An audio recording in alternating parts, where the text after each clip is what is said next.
Now I did forget to mention that if you use Control and Z, it'll undo the last things that you did in turn.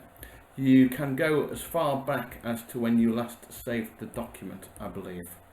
If you press Control and R, it'll redo the things that you have just undone. So each time I press Control and R, it redoes the thing that I did last. In this second tutorial, I want to show you how you can create some more intricate shapes. Let's zoom into this top one first. So this leaf shape has got quite a simple geometry. What I did for this was I simply used two circles, but I wanted the circles to be on the same level. So what I did was I clicked on grid lock. Now I don't know if you can see, but on the screen there are some little dots. Those dots incidentally are 1 centimetre apart. If you zoom into the screen, the dots will appear to get further apart, and as you zoom out, the dots will get closer together, but they're always exactly 1 centimetre apart when we cut it.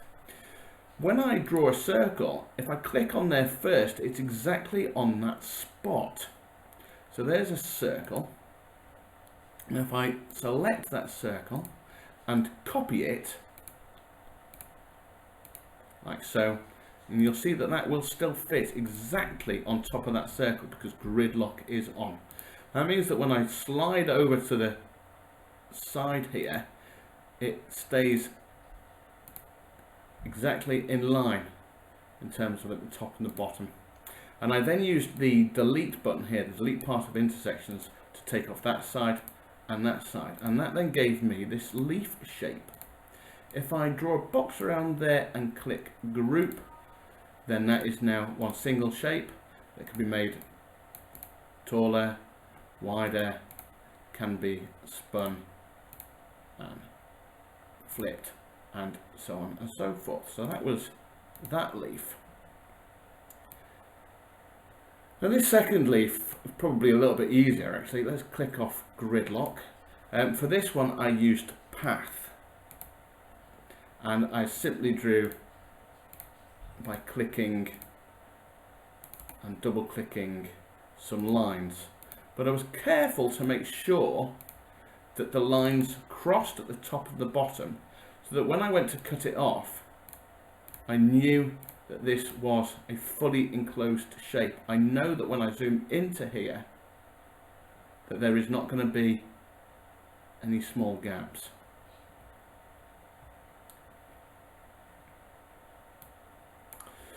To draw this inside bit, again I used a path. What I want you to think about with this program is that in design technology we're not just drawing pretty pictures, we're drawing shapes that are going to be cut out using a machine. So if the machine cuts this shape out, maybe from a piece of green sticky back vinyl, I'll have a green leaf, but this line that's in the middle will just simply be a slit in there. It won't be a shape that's been cut out. The next icon that I'm going to introduce you to is really handy. It's this contour button.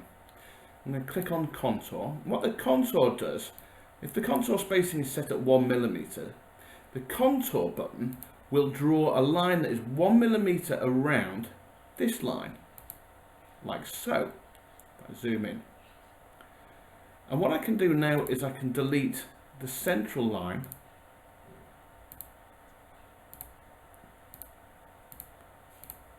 Does it make sense to you now that the width of this line here is 2 millimeters because it was 1 millimeter either side of the original line?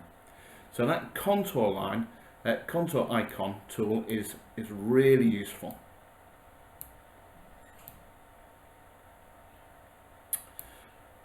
For this recycling arrow, again I've used a fairly simple geometry. So back to the circles and back to using grid lock. I've started with 2 circles that start on the same center. So take the grid lock off at this point and then I can control that and make that wherever I want it to be. And I then drew a triangle. And you can draw a triangle either here or using the polygon and using 3 sides. And let's just draw one like so.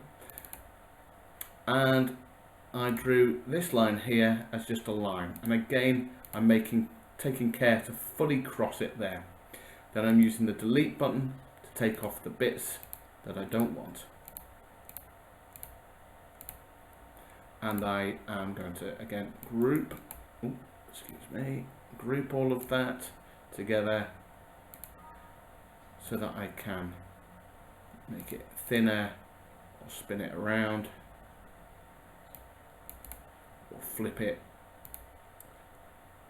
or copy it. If I can actually get my mouse to work properly. In fact, that might be quite an interesting thing to do there. Put that on there like so.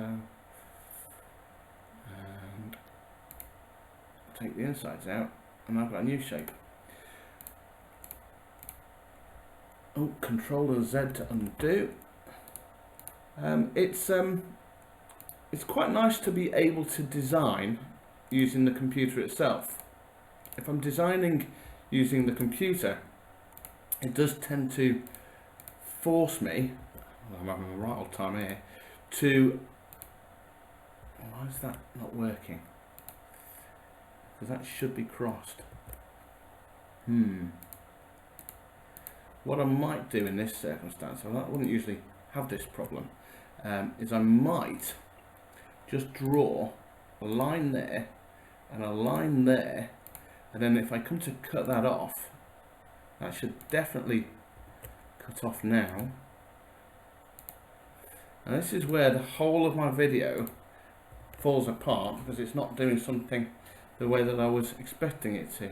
What happens if I ungroup that and then try doing that? Is that going to help? Yeah, okay. Don't usually have a problem like that, so forgive me, but ungrouping it seemed to have helped. What I was saying was that designing using the computer is an interesting thing. There's no way that I would have come up with this shape usually just by drawing by hand.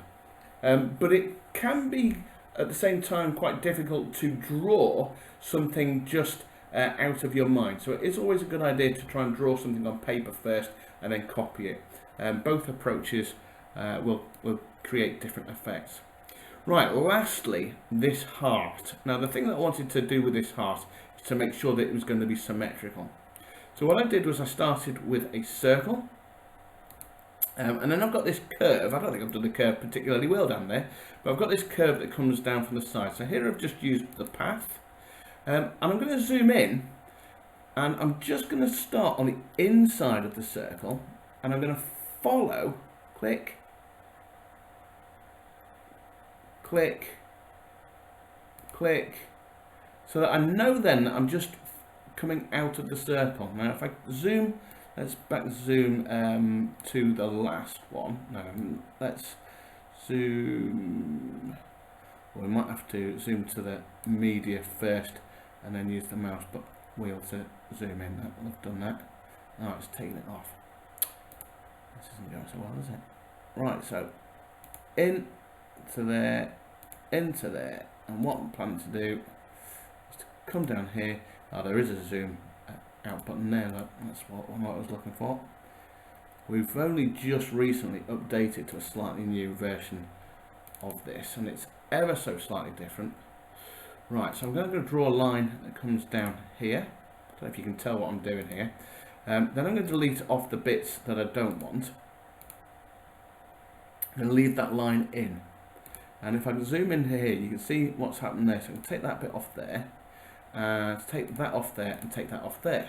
Now then, if I select this, and I use my shift button to select this as well, now I'm going to go to draw, transform, and mirror image.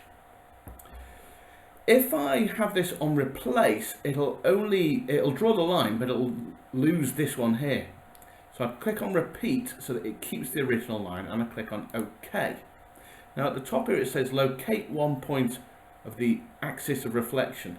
This is my axis for reflecting here, so I'm going to click that there and click that there, and that is now my heart. All I have to do is to get rid of the line from the inside. Right, well that all went a little bit bizarrely in the middle, but I'm going to save this now, and that's the end of my second tutorial.